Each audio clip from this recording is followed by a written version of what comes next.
¿Qué momento estamos viviendo, don Armando? ¿Qué he estado estudiando? Bueno, acabamos de regresar de Nueva York y estuvimos allá con más de 40 pastores, gracias a Dios, y están muy, pero muy interesados también en todo lo que es la escatología. Hay una muy pobre enseñanza en el área de la escatología, desgraciadamente en el mundo entero, y una de las cosas que tenemos que entender es, si no conocemos el pasado, no podemos conocer el presente y la razón por la cual nos encontramos en la generación en la que nos encontramos. Si nosotros recordamos, o los que han estudiado un poquito acerca de la historia, en el siglo XIX surgió un hombre llamado Carlos Marx, con otro llamado Federico Engels, y escribieron un libro que se llamó El Capital. Ahí estaban ellos postulando una nueva filosofía llamada el comunismo. Bueno, pasaron aproximadamente como 25 o 30 años hasta que después de la Segunda Guerra Mundial, dada la pobreza en la que quedó Alemania y Europa con la Primera Guerra Mundial, y dado que en Rusia los zares rusos, el Nicolás II, que fue el último zar, explotaron completamente a la clase obrera, a la clase trabajadora o al proletariado, como le llamaba Marx, surgió Lenin, un líder ruso que en 1917 inicia la famosa revolución bolchevique, y él lleva a la práctica, Lenin, la filosofía que había Marx y Engels postulado. Entonces, de 1917 a 1989, esta ideología prevaleció en el mundo hasta que en la Segunda Guerra Mundial pues surgió la democracia de los Estados Unidos de Norteamérica y comenzaron muchos a seguir este modelo de la democracia norteamericana, y comenzó una guerra fría en 1950-51 entre Rusia y Estados Unidos. 1989, pues Mikhail Gorbachev va al Vaticano y platica con el Papa Juan Pablo II y le explica que ya el comunismo fracasó porque sacaron a Dios y porque se aislaron del capitalismo. Fueron los dos puntos que Gorbachev percibió como el fracaso del comunismo. Y llegamos nosotros al siglo XXI, donde estas ideologías vuelven otra vez a ser desenterradas por la caída también de la democracia. En otras palabras, vivimos una época que es preciosa, el siglo XXI, donde estamos nosotros los cristianos viendo cómo todos los sistemas filosóficos, llámese comunismo, socialismo, democracia, monarquías, etcétera, etcétera, están siendo derrumbadas ante nuestros ojos. ¿Por qué? Porque son ideologías, o sea, conocimientos de ideas de seres humanos, y por lo tanto somos lo suficientemente imperfectos para poder creer que algún sistema de gobierno nos pueda realmente sacar del hoyo o traer un Mesías que pueda cambiar la situación en cualquier nación.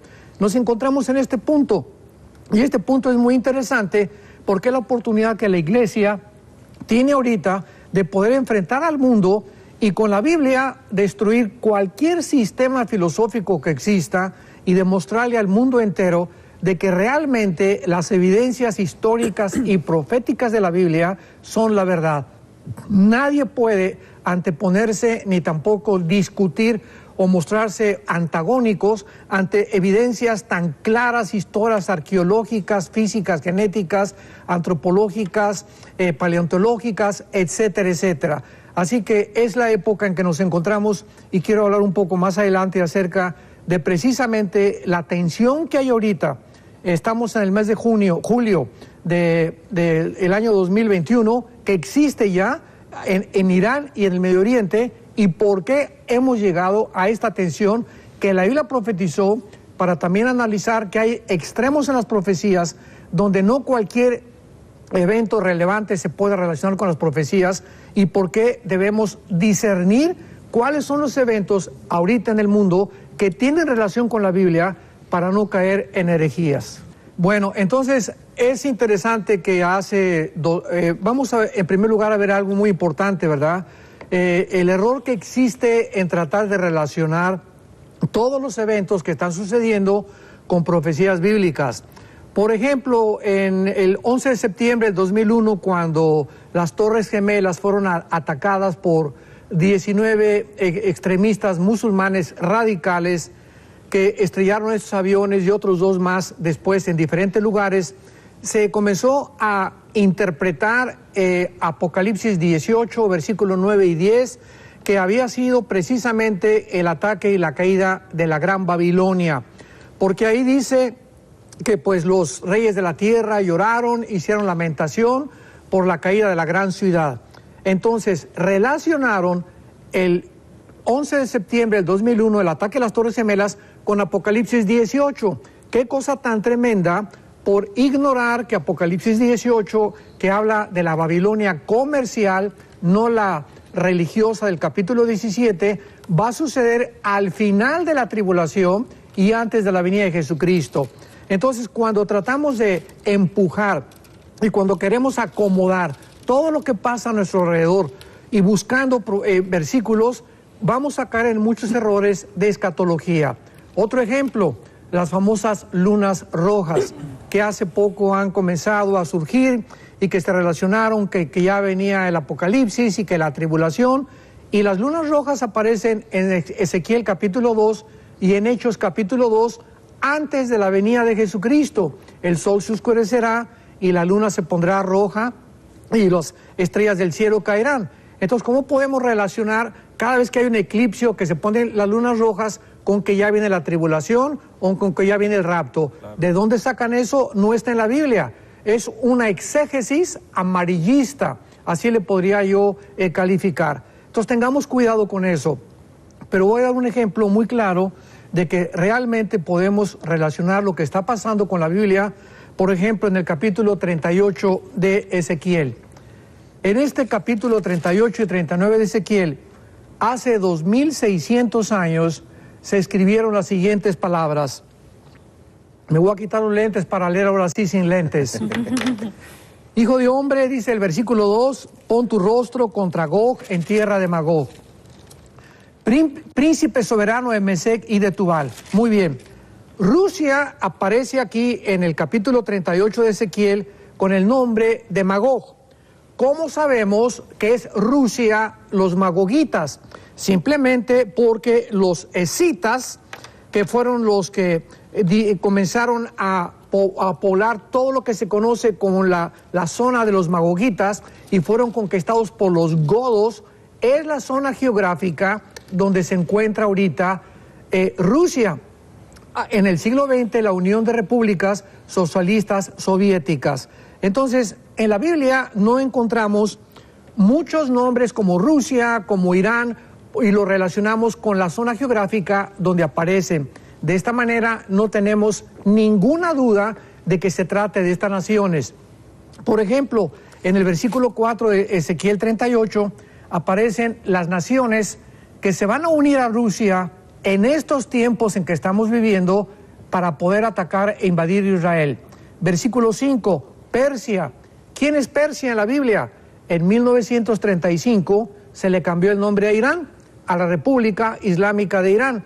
Ahora sabemos que Persia es Irán. Esto es increíble. O sea, antes de 1935, Ezequiel 38 no se podía interpretar, porque los nombres no coincidían con las naciones que se formaron después de la Segunda Guerra Mundial y donde se repartió casi todo Jordania, Irak, Siria, Transjordania, etcétera, etcétera, y entonces cobra relevancia que las profecías bíblicas hablaban precisamente de estos lugares geográficos. Otro ejemplo, aparecen aquí Cus y Fut, unidos con Rusia y con Irán. ¿Quién es Cus y Fut? En Génesis capítulo 10 encontramos todos los descendientes de donde venimos todos los seres humanos. Venimos de Jafet, venimos de Cam y venimos de Sem, los 3 hijos de Noé. Todos los jafetitas poblaron la Europa o todos los anglosajones. Los semitas, todo lo que es el Asia Menor, en el Medio Oriente, y los camitas o cananitas, todo lo que es el norte de África principalmente. Entonces, Cus y Fut aparecen en Génesis capítulo 10, ya después del capítulo 11, porque quiero aclarar algo. El capítulo 10 va antes del capítulo 11 en el Génesis. En el Génesis aparece en el capítulo 11 la Torre de Babel, donde todos son dispersados y los lenguajes son cambiados. Y en el capítulo 10, en el capítulo anterior, aparecen todos la forma como fueron dispersados por todas las naciones y los lenguajes que fueron de ahí desarrollándose a través de la historia. Cus y Fut aparecen como descendientes de Cam. ¿Cómo sabemos entonces qué naciones son las que aparecen en Ezequiel 38? Bueno, todas las naciones del norte de África, que son Libia, que son Sudán, que son Etiopía, pertenecen precisamente a Cus y a Fut. Entonces vamos otra vez nombrándolos: Rusia, Irán, Etiopía, Sudán, Libia, se van a formar parte de esta coalición que se viene contra Israel. Y luego más adelante en el versículo 6 aparece Gomer y Togarma. ¿Quién es Gomer y Togarma? Turquía moderna.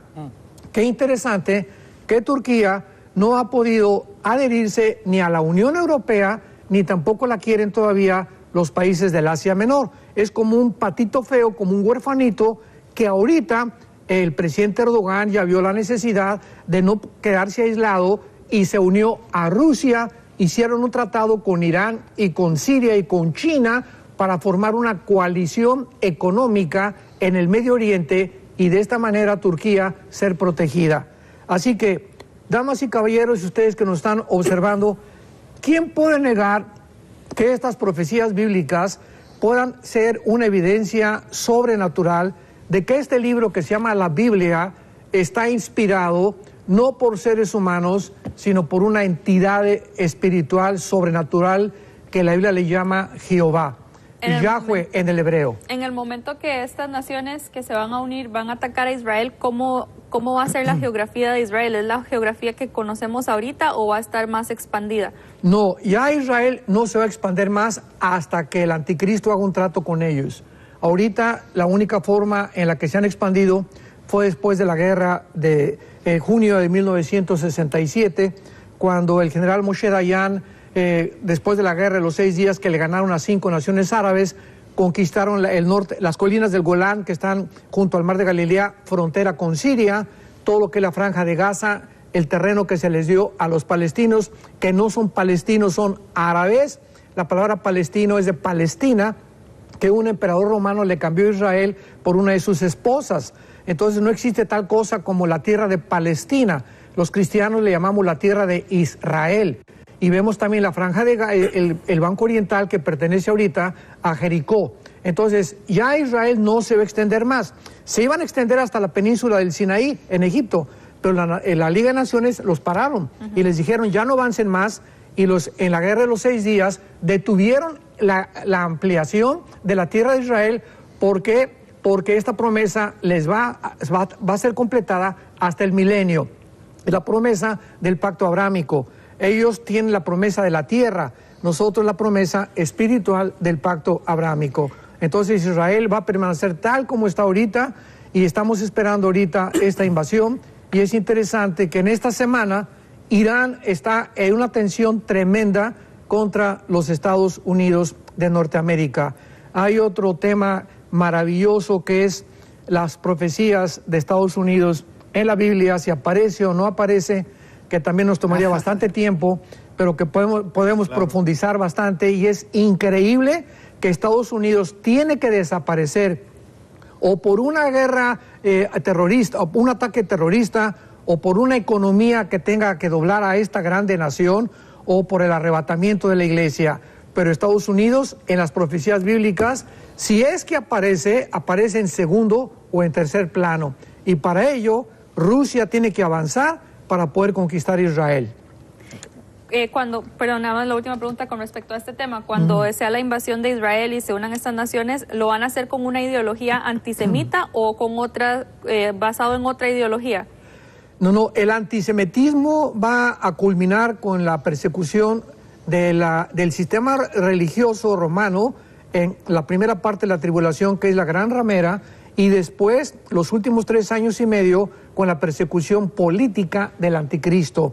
El antisemitismo no va a detenerse desde que Cristo murió en la cruz, porque va a incrementarse el odio contra los judíos.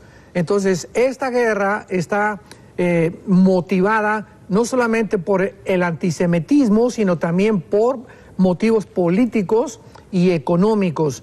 ya que abajo de la tierra de Irak, de Irán y de Saudi Arabia aparece el 65% de las reservas petroleras del mundo.